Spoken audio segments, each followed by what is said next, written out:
আমার বন্ধুগণ, এই নামাজের জামাতি আল্লাহর নবী জীবনের শেষ নামাজ জামাতে আদায় করেছেন। জীবনের শেষ নামাজটাও জামাতে আদায় করলেন। তখন তার এমন অবস্থা, এত অসুস্থ, দাঁড়াতে পারেন না, হাঁটতে পারেন না। দুইজন সাহাবীর কাঁধের উপরে ভর করে তারপরে বহু কষ্ট করে মসজিদে গিয়ে নামাজ আদায় করেছেন। খুতবা দিয়েছেন, বললেন, খুতবা দিতে গিয়ে বললেন, আজ থেকে মসজিদে নববীর চতুর্দিকের সকলের দরজা বন্ধ হয়ে যাবে, শুধু আবু বকরের দরজাটা খোলা থাকবে। আল্লাহর নবী বললেন, আল্লাহ রাব্বুল আলামিন এই পৃথিবীতে তার এক বান্দাকে জাগতিক সব সম্পদ দিতে চেয়েছিলেন, কিন্তু সে বান্দা সব জাগতিক সম্পদকে উপেক্ষা করে মাবুদের সঙ্গে দেখা করা বেশি জরুরি, বেশি পছন্দ মনে করেছেন। এতটুকুন কথা নবীজি বললেন, কেউ কিছু বুঝলো না।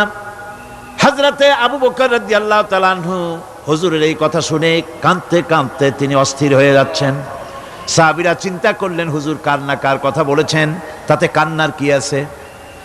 বয়োবৃদ্ধ, জ্ঞান বৃদ্ধ হযরতে আবু বকর রাদিয়াল্লাহু তাআলা আনহু বুঝতে পেরেছেন এই পৃথিবীর সব সম্পদ তো আল্লাহ হুজুরকেই দিতে চেয়েছিলেন।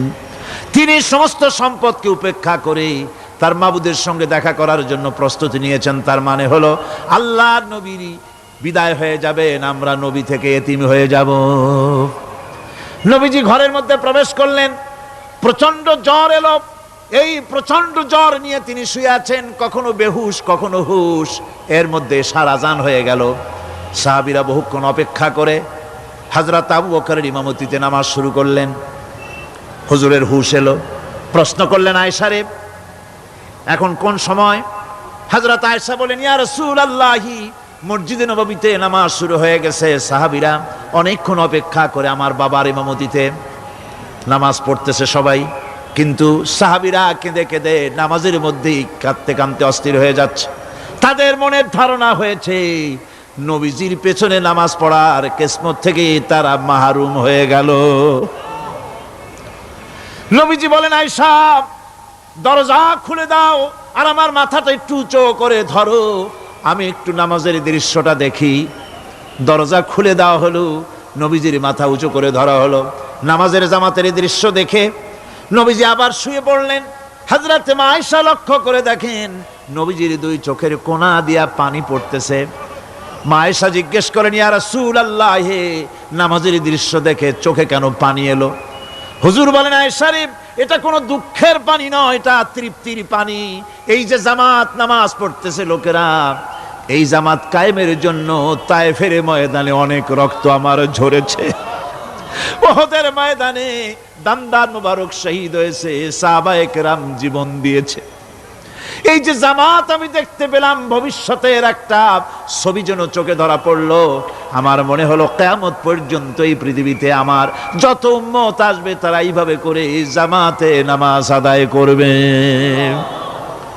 নবীজির মাথার কাছে মালাকুল মউত যখন এসে গেছেন, আমার ভাইরা, এই পৃথিবীতে যত নবীরা এসেছিলেন মৃত্যুর সময় সমস্ত নবীরা শেষ কথা যেটা বলেছেন, হাদিস, সমস্ত নবীরা উম্মতের জন্য মৃত্যুর মুহূর্তে শেষ কথা যেটা বলেছেন সেটা হলো আসসালাত, আসসালাত, নামাজ, নামাজ।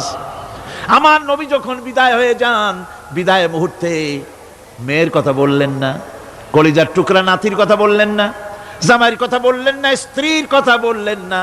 মৃত্যুর সময় শেষ কথা বললেন, আসসালাত, আসসালাত ওয়া মা মালাকাত আইমানুকুম, নামাজ, নামাজ, আমার উম্মতেরা নামাজ, আমার উম্মতেরা নামাজ ছেড়ে দিও না, নামাজ।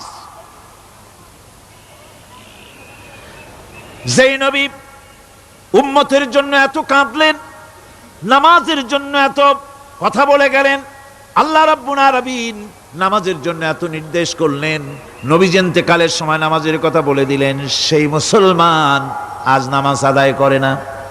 নামাজ পড়ে তো নামাজ শুদ্ধ হয় না। হযরতে হুযায়ফা রাদিয়াল্লাহু তাআলা আনহু তিনি একবার ইয়েমেন সফর করেছিলেন, এক মসজিদে নামাজ পড়লেন। একজনকে তিনি নামাজ পড়তে দেখলেন, নামাজ পড়তে দেখে তিনি অপেক্ষা করলেন। লোকটার নামাজ হয়ে যাওয়ার পর তিনি প্রশ্ন করলেন, আল্লাহর বান্দা, তুমি কতদিন এরকমের নামাজ পড়তেছো? তিনি বললেন, প্রায় 40 বছর তো হবে আমি এরকম নামাজ পড়তেছি। হযরতে হুযায়ফা বলেন, তুমি কি আমারে চেনো? কয়, না, চিনি না। হযরত হুযায়ফা বললেন, আল্লাহর বান্দা শোনো, আমি হচ্ছি আল্লাহর নবী মুহাম্মদুর রাসূলুল্লাহ সাল্লাল্লাহু আলাইহি সাল্লামের সাহাবী হুযায়ফা। ও আল্লাহর বান্দা, তুমি যেভাবে নামাজ পড়েছো এই রকম যদি 40 বছর নামাজ পড়ে থাকো, আল্লাহর কসম করে বলি, নবীজি যে নামাজ শিখাইছেন তোমার সে নামাজ হয় নাই। রাসূলুল্লাহর নামাজ হয় নাই। নামাজ পড়লেই হবে না। রাসূলুল্লাহ বলেছেন, সাল্লু কামা রাআইতুমুনি উসাল্লি, নামাজ পড়ো সেইভাবে যেভাবে আমারে পড়তে দেখো। ভাইরা, রাসূল করিম সাল্লাল্লাহু আলাইহি ওয়াসাল্লামের যে নামাজ, হুজুর যেভাবে নামাজ পড়েছেন, হাদিসে যা পাওয়া যায়, হাদিসে বুখারীতে সব আছে, দেখে নেবেন, সেইভাবে নামাজটা আদায় করে নেবেন। কিয়ামতের দিন আল্লাহ রাব্বুল আলামিন সর্বপ্রথম বান্দাকে প্রশ্ন করবেন কি?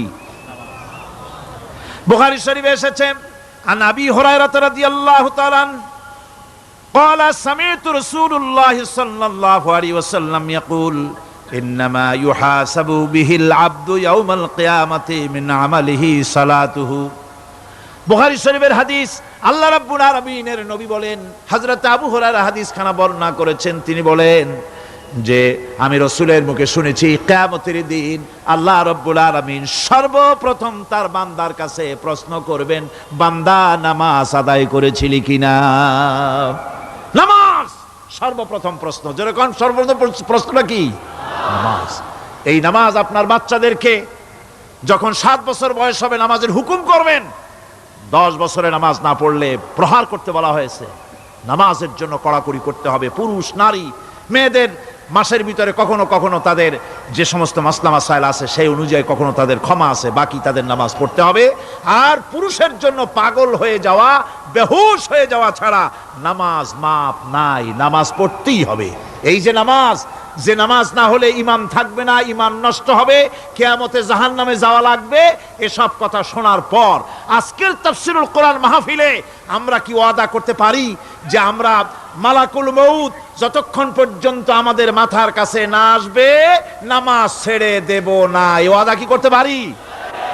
2 হাত উঁচু করুন, বলেন, ইয়া আল্লাহ, আমি তোমার নামে শপথ করছি, যতদিন মালাকুল মউত আমার মাথার কাছে না আসতেছে ততদিন পর্যন্ত ফরজ নামাজ, ফরজ রোজা ছেড়ে দেব না। ইয়া আল্লাহ, মৃত্যু পর্যন্ত আমার এই ওয়াদা পালনের তৌফিক আমাকে দান করো, আমিন। আল্লাহ পাক আমাদের এই ওয়াদা মঞ্জুর করুন।